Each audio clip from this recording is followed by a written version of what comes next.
let's go on a tour of my chaos gardening system. It's a great time to show you guys what I get up to out here, because we're coming into the main time of me getting stuff into the garden. There's stuff already out here, but all of the early crops I've put in as my buffering system to keep the chickens from gobbling everything up are still there. They haven't died off through the summertime. So we're gonna go have a look at all of these beds and what I've got going on and how that all works in with the keeping the chickens out of the garden for the growing season system.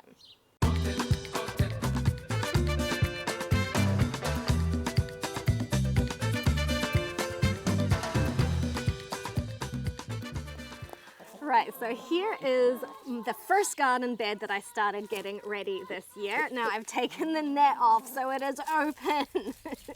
it's in the danger zone. I've put some food out so the chickens will hopefully not jump in here and start destroying things. But actually all I have in here at the moment that is essential are 2 tomato plants.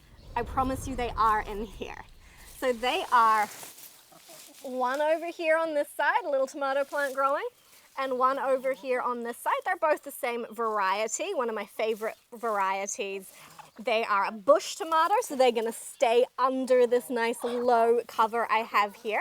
I grow bush tomatoes pretty much everywhere in this system over here.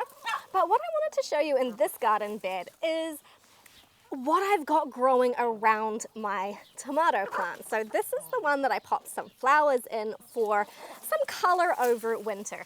So this is really driving some good pollinator traffic in this garden.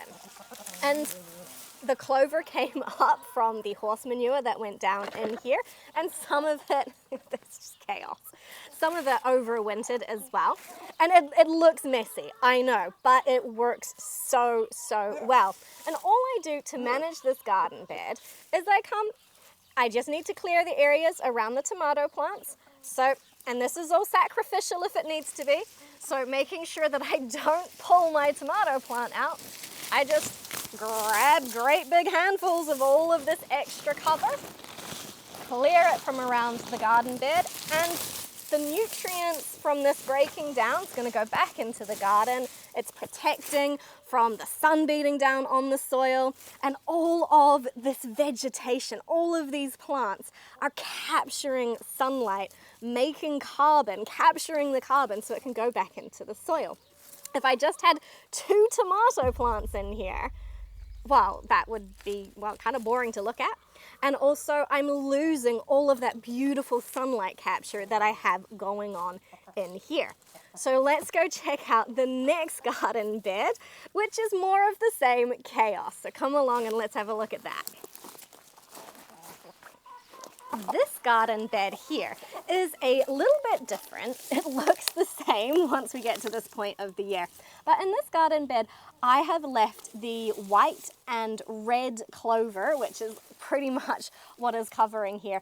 I leave that in here as a permanent cover, so it stays there the entire year. I don't dig this garden bed up. And what also I have happening here is I have these green onions. They're getting a little bit drowned in the clover, but they are there. And these green onions have been in here for over 18 months, still going strong. Now the thing about alliums, so things in the like onion, garlic, green onions, chives, is, well, particularly here, but I do believe everywhere, they get a disease called rust. It's a fungal disease. And these guys do get rust. And all I do is I just cut them down at the base and they grow back perfectly happy and healthy. And like I said, they've been going strong for 18 months, don't show any sign of giving up on me yet, which is pretty awesome. And that's the kind of thing you can achieve when you just kind of let things get out of control a wee bit, when you just let go and let nature really start to come in and do her thing. So what I have in here again are 2 tomatoes, same as in the other garden bed. And again, I manage it pretty much the same way. I come in, I pull great big handfuls of all this clover. The thing about clover is it's a legume. So So it fixes nitrogen, and I have checked that by checking the nodules on the roots of my clover, so it is fixing nitrogen. So it's basically a constant source of nitrogen fertilizer for my plants, for the tomatoes, and tomatoes like to have nice fertile soil. And when I've been out to weed it properly, it looks a lot more tidy, but I thought I would show you the chaos in between where I come out and weed it. And by weed it, I just mean pull handfuls and drop it down on the soil. I don't worry about getting roots out. I don't take the biomass off the garden unless I'm giving it to the chickens.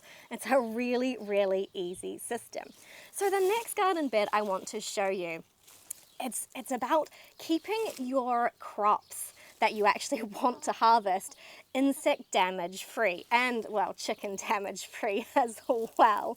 And the whole idea of all this crazy vegetation is in part to distract the chickens from getting to my tomato and pepper plants, which they're quite fond of. But the next garden bed I'm going to show you how I use trap crops, plants that I grow to keep insect pests off the crops I actually want to harvest.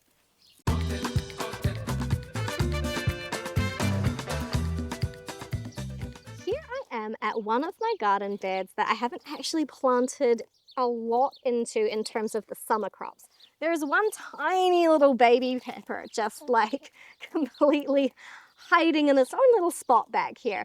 But in general, this is just what's left over of the very early spring crops, like this kale here. And then all of the stuff I planted to keep the chicken barrier happening and just to fill the space in before the tomatoes and the peppers were ready to go in. So that's what you're seeing here, is all the chaos from the early spring planting and some of the lucerne or alfalfa that overwintered. And that is my main trap crop this year.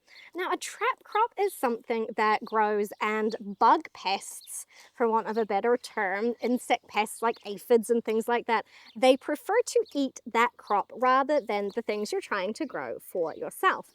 So I don't ever know year to year what particular plant the bugs are gonna like eating. So I plant all sorts of different things, and often different things every year, because, you know, gardening, you want to be excited about it and try new things. So this year, what has happened is the aphids have really, really enjoyed the lucerne crop. So this one here has got little bugs all over it. I have seen it worse. It's kind of improving a little bit. And that means that all these little bugs aren't that interested in the other things I have going on. They're not getting into this kale, which has been here for ages. It's been in here for months, and even the caterpillars haven't come to eat this, which is pretty astonishing. So part of my strategy to keep insect pests off the things I want them to not eat, because I want to eat them, is to grow a huge variety. So they've got lots of choices, and they will tend to stick to just one thing, which is probably the weakest plant that appeals to them. And when they build up their numbers on that particular plant, it allows the predator insects to build up their population numbers to clear them down. So by the time I'm actually wanting to plant sensitive things that I really want to be successful, the balance has been restored. And the other thing about growing plants that bugs don't want to eat is if you grow healthy plants that have all the nutrients they need, that they're in good biologically active soil, your plants are going to be really resistant to insect pests. They're not going to be resistant to chicken pests, hence the efforts I need to go to keep them off the garden.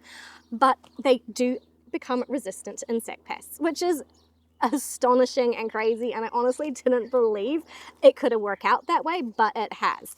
Like, there are slugs and snails all throughout here. They like hang out in my lettuces, but they don't eat my lettuces. Like, I do not lie. I fish slugs out of my lettuce plants, but they have not eaten the lettuce, which is crazy to me. And it has taken a few years to get to that point, but now we're there and it's awesome. For now. Nature has a way of throwing you curveballs every so often. But that is the garden bed. It's working great. The lucerne alfalfa is getting decimated by aphids right now, but everything else, my lettuces, my peppers, the kale, 100% okay.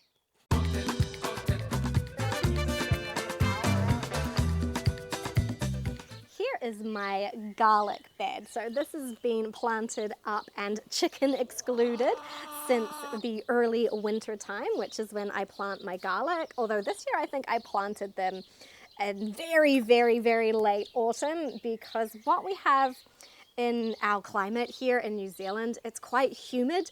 We get a lot of rain, particularly in the winter, and the alliums, so the garlic, and like I was talking about with the green onions, they get a fungal disease called rust. And here my garlic does have rust, but it has only just come through in the last sort of like 3 weeks. So my garlic has got to the point where it's going to be harvestable. There's going to be bulbs. I could probably harvest it now, and I probably will quite soon.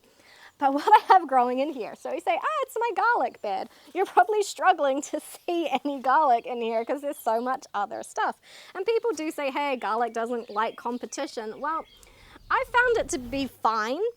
I've found when I've grown garlic without lots of other plants that it gets rust much earlier, and sometimes I don't get a crop. So I'd rather have slightly smaller garlic and actually get it than have all my plants die before they've even made bulbs, which has happened in the past. So what I have growing in here are all the winter greens that I planted to use the space before the garlic even came up out of the ground, and they're sort of just seeding down now. It's kind of crazy. They've been going a long time. They're still fine. They've gone to seed, but we're still eating this as salad, and they've been here for 7 months or something like that. It's crazy. And I have strawberries, because strawberries grow really well with garlic. So I've got lots and lots of little strawberry plants in a ring around the outside of this garden bed. The chickens do eat them. That's okay. I've got other places they can't get to where I grow other strawberries, and it distracts them from getting any further, because tomatoes are going to go in here once the garlic comes out. I've got some in pots just waiting for their time in the sun.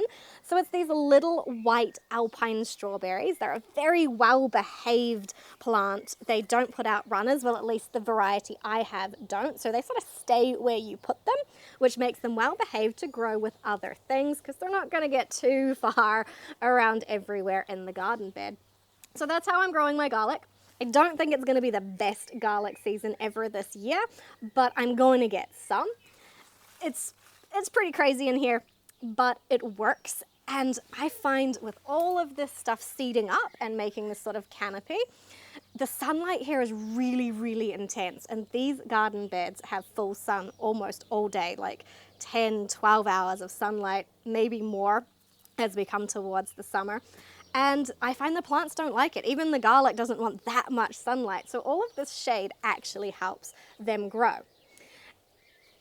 It works. It doesn't always work. Sometimes it's too much shade. It's always a balancing act. I do come and clear this down, and it grows back up again. I'm a little behind on my garden chores, but I think that should be relatable to everyone. So that's my garlic and my strawberries and all the other crazy stuff that's growing in here, as well as clover and weeds and just all sorts of things. No bugs are decimating anything that I actually want to eat. It's working great. And that is my chaos gardening system. It looks bananas. It looks like I just don't do anything, but I do. There's a method to the madness. It's really, really easy to maintain it once you've put it in, and it just works. Bug pressures, not so much. Chicken pressures, not so much, so long as you have all of that buffering and the covers going on. So I love it. I think if you give it a go, you'll love it too.